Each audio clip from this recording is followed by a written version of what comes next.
Assalamualaikum warahmatullahi wabarakatuh. Hai semuanya, bertemu lagi dengan saya, Saidah Amini Gajah, dari kelas Manajemen Humas sesi 198, dengan dosen pengampu, Bapak Dr. Hanif Al-Qadri MPD, dan Ibu Dr. Merika Setiawati MPD.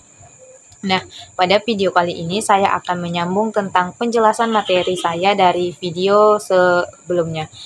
Pada minggu ini saya akan membahas tentang pengertian dari media relation, lalu jenis media relation yang dapat digunakan, lalu lalu menjelaskan tentang cara-cara dalam memilih media relation, serta prinsip-prinsip yang harus kita ketahui dalam menentukan media relation yang akan kita pilih nantinya.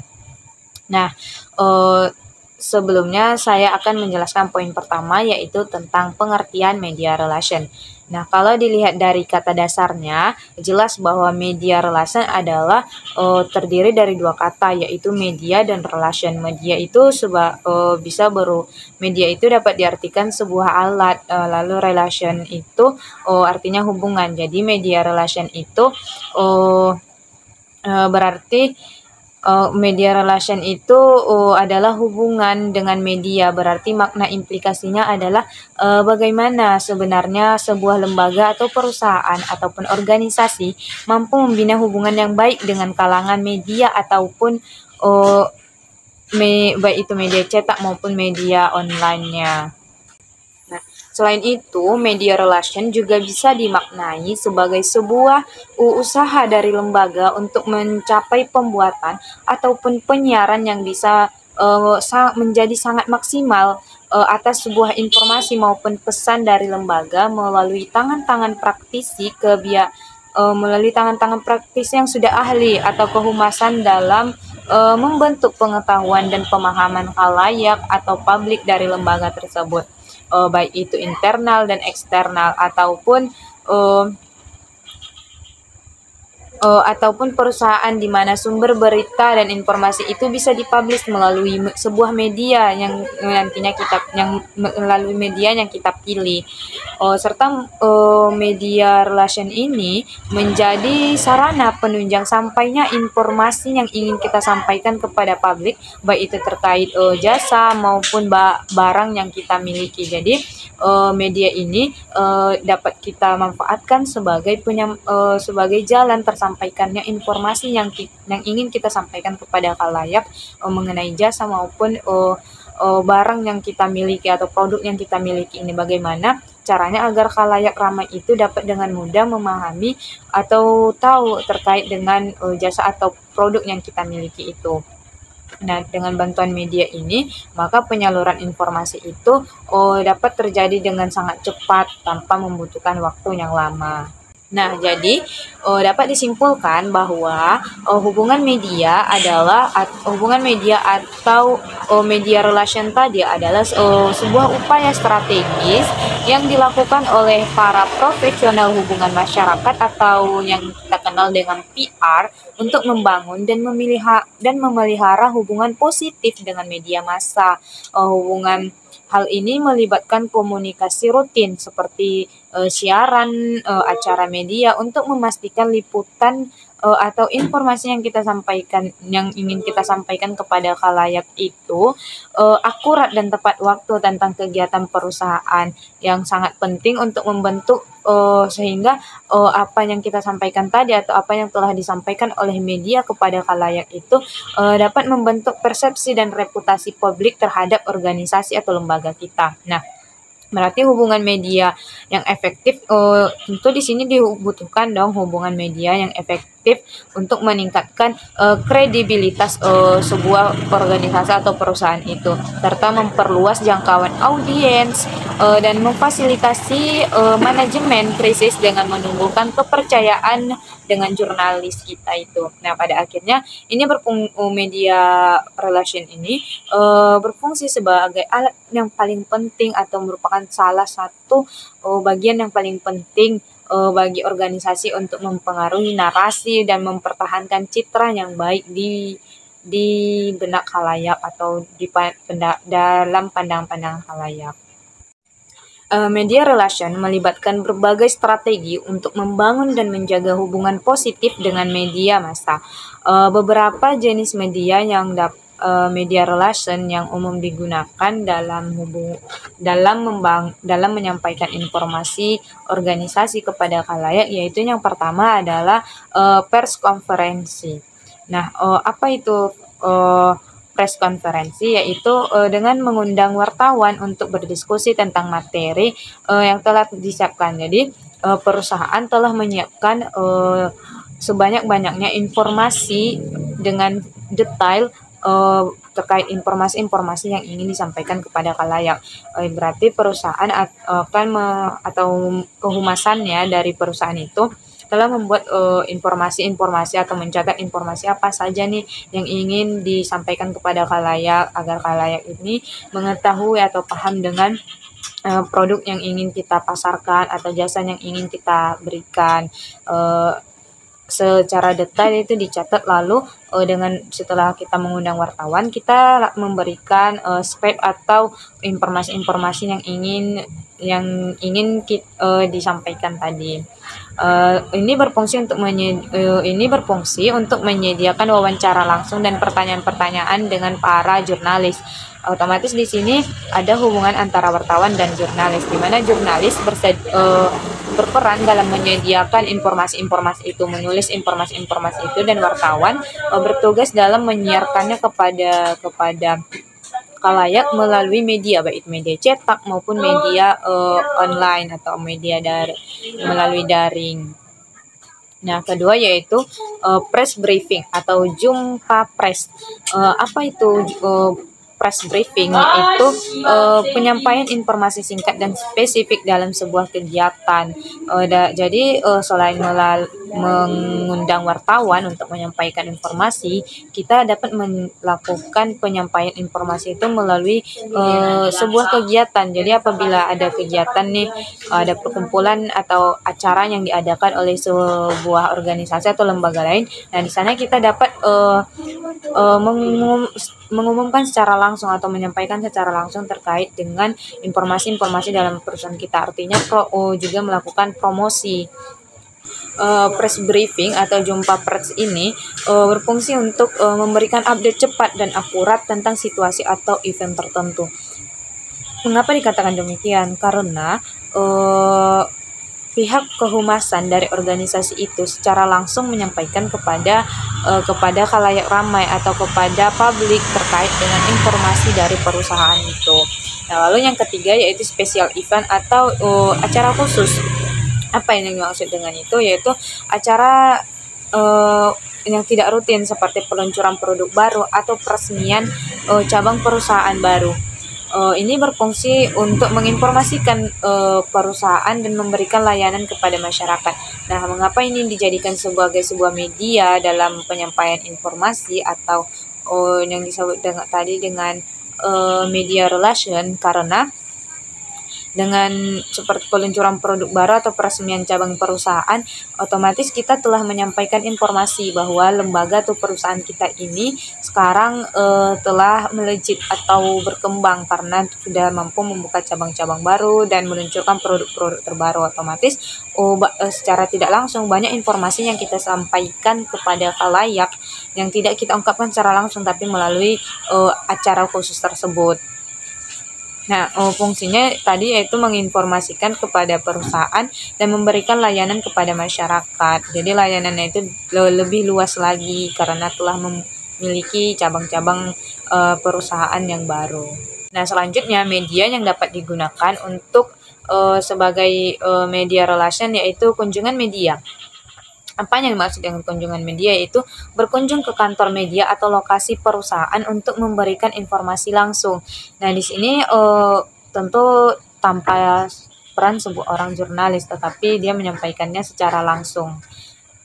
Di mana pihak dari organisasi atau perusahaan akan mengunjungi langsung kepada pihak media terkait dengan informasi apa yang akan disampaikan, atau mungkin ini dapat berbentuk seperti podcast. Fungsinya yaitu memfasilitasi kunjungan wartawan ke lokasi perusahaan untuk mendapatkan gambaran langsung tentang operasional dan kegiatan perusahaan. Nah, di sini wartawan bisa didatangkan langsung ke perusahaan untuk mendapatkan gambaran langsung. Jadi kita tidak perlu lagi menceritakannya secara detail, tetapi mereka dapat melihat secara langsung informasi apa yang akan disampaikan terkait dengan perusahaan setelah mereka melihatnya secara langsung tadi. Selanjutnya yaitu undangan peliputan atau mengundang wartawan. Nah, tadi kita kan mendatangkan wartawan, lalu di sini kita dapat mengundang wartawan untuk meliputi acara atau event tertentu. Jadi misalnya kita perusahaan atau organisasi itu membuat event nih, event khusus, misalnya event dari peluncuran cabang atau produk baru tadi kan. Nah, kita bisa mengundang wartawan nih untuk meliput. Otomatis liputan tersebut akan diinformasikan kepada khalayak. Jadi khalayak tahu bahwa wah ternyata perusahaan atau organisasi itu sudah berkembang, mereka sudah memiliki cabang baru, mereka sudah memiliki produk-produk yang baru, sehingga koleksi produk mereka itu lebih banyak lagi. Lalu dari orang-orang yang hadir dapat diketahui, publik dapat mengetahui bahwa ternyata rekan kerja dari perusahaan itu banyak, yang peduli terhadap produk itu banyak. Nah, ini berfungsi untuk menjamin bahwa acara atau event dipublikasikan secara luas melalui media massa itu. Lalu yang keenam yaitu press gathering atau resepsi pers. Apa yang dimaksud dengan ini yaitu acara kumpul bareng rekan-rekan media, biasanya dengan agenda menyenangkan dan terorganisasi. Jadi informasi itu tidak hanya semata-mata dapat disampaikan kepada jurnalis atau kepada wartawan, tapi kita dapat melakukan kumpul bareng nih, kumpul bareng antara perusahaan dengan perusahaan. Lalu di sana nanti kita akan bertukar informasi sambil memperkenalkan produk-produk terbaru kita. Lalu fungsinya itu mendekatkan diri antara kalangan pers dan pihak perusahaan dengan cara santai dan formal.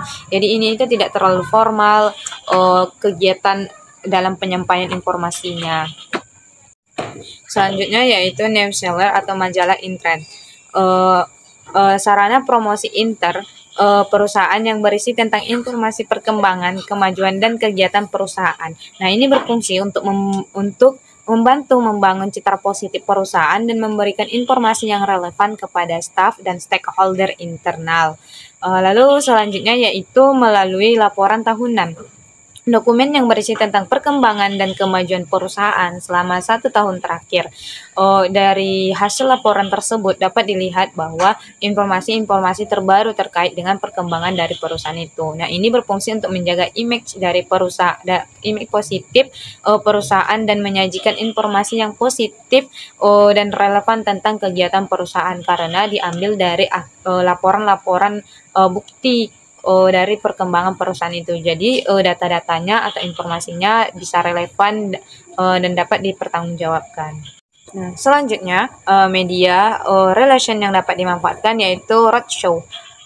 Yang mana acara promosi yang dilakukan dengan cara mengunjungi sejumlah tempat. Jadi perusahaan melakukan kunjungan atau organisasi melakukan kunjungan langsung terhadap tempat-tempat baik itu perusahaan maupun lembaga-lembaga lain untuk memberikan promosi terkait dengan perusahaannya kepada khalayak. Nah, ini berfungsi untuk mempromosikan produk secara luas dan efektif ke berbagai wilayah geografis. Lalu yang selanjutnya yaitu media monitoring atau pemantauan media, yaitu dengan mengobservasi aktivitas massa untuk memastikan strategi komunikasi yang efektif. Ini berfungsi untuk melihat apa yang dikatakan klien, investor, dan masyarakat umum tentang bisnis masyarakat dan bisnis kita itu, serta mengetahui tren dan aktivitas pasar kompetitor. Nah, di sini nanti kita dapat melihat atau dapat mengetahui terkait dengan perkembangan pasar, sehingga kita juga dapat mendapatkan informasi terbaru terkait apa yang harus kita lakukan untuk kemajuan produk kita selanjutnya. Nah, media yang terakhir adalah siaran pers, yaitu bentuk komunikasi yang sengaja dikirimkan kepada jurnalis atau media untuk mengumumkan suatu berita. Nah, di sini tadi dapat seperti di awal, yaitu kita memberikan informasi terkait perusahaan kita atau organisasi kita kepada wartawan dan jurnalis untuk dipublish melalui media-media, baik itu media elektronik maupun media cetak. Nah, setiap jenis ini berfungsi untuk meningkatkan informasi positif tentang perusahaan dan mempresentasikan informasi secara efektif kepada audiens atau target terkait dengan perusahaan kita. Nah, jadi setiap jenis media relation ini memiliki tujuan dan strategi untuk membangun dan menjaga hubungan positif dengan media massa serta meningkatkan visibilitas dan reputasi perusahaan. Nah, selanjutnya untuk memilih hubungan media atau media relation yang efektif, ada beberapa langkah yang dapat kita lakukan. Yang pertama yaitu pemilihan target audience, yaitu kenali siapa audiens kita agar dapat memilih media yang tepat untuk menjangkau mereka. Nah, selain di sini kita dapat mengetahui bahwa atau salah satu caranya yaitu kita cari tahu dulu siapa audiens kita, siapa tujuan kita, misalnya kalangan muda. Maka kita dapat memilih media mana yang dapat menjangkau kalangan muda ini, mungkin dengan melalui media sosial. Nah, selanjutnya yaitu pilih media yang relevan, yaitu kita harus fokus pada media yang sesuai dengan konten dan minat audiens, bukan menggunakan semua media yang ada. Di sini kita memilih media relevan juga mencakup tentang sejauh mana cakupan media itu, seberapa luas informasi yang sanggup disebarluaskan oleh media tersebut. Kita juga harus mengetahui hal itu. Yang ketiga yaitu prioritaskan media internal, yaitu libatkan karyawan sebagai tugas perusahaan untuk memperkuat pesan. Lalu selanjutnya menyaring berdasarkan tier media. Pilih media tier pertama yang memiliki jangkauan luas dan kredibilitas tinggi. Nah, itu tadi selain memilih media itu kita juga harus mengetahui seberapa luas informasi yang yang disampaikan oleh media tersebut, lalu seberapa akurat informasi-informasi yang akan disampaikan oleh media tersebut, karena terkadang ada beberapa media yang kurang dipercaya oleh publik. Nah, lalu yang terakhir yaitu bangun hubungan yang baik. Ini sangat penting karena dalam menjalin hubungan dengan jurnalis dapat meningkatkan peluang publikasi. Ketika sebuah perusahaan telah menjalin kerjasama yang baik dengan pihak publikasi, maka kita dapat meningkatkan peluang publikasi kita itu lebih akurat. Nah, selanjutnya yaitu media relation kan adalah hubungan antara organisasi dan media massa yang bertujuan untuk membangun reputasi dan kepercayaan. Nah, jadi ada beberapa prinsip-prinsip utama dalam media relation yang harus kita ketahui. Yang pertama yaitu kejujuran dan kredibilitas. Informasi yang disampaikan harus akurat dan transparan agar wartawan percaya. Selain itu, wartawan juga harus menjaga amanah ataupun kepercayaan dari perusahaan atau organisasi kepadanya. Lalu yang kedua yaitu pelayanan informasi, yaitu menyediakan data dan materi yang diperlukan secara cepat dan tepat. Di sini perusahaan harus benar-benar transparan dalam memberikan informasi apa yang ingin disampaikan, yang ingin dipublikasikan oleh massa. Yang ketiga yaitu menghormati media, tidak melakukan tekanan atau meminta media untuk menyembunyikan informasi.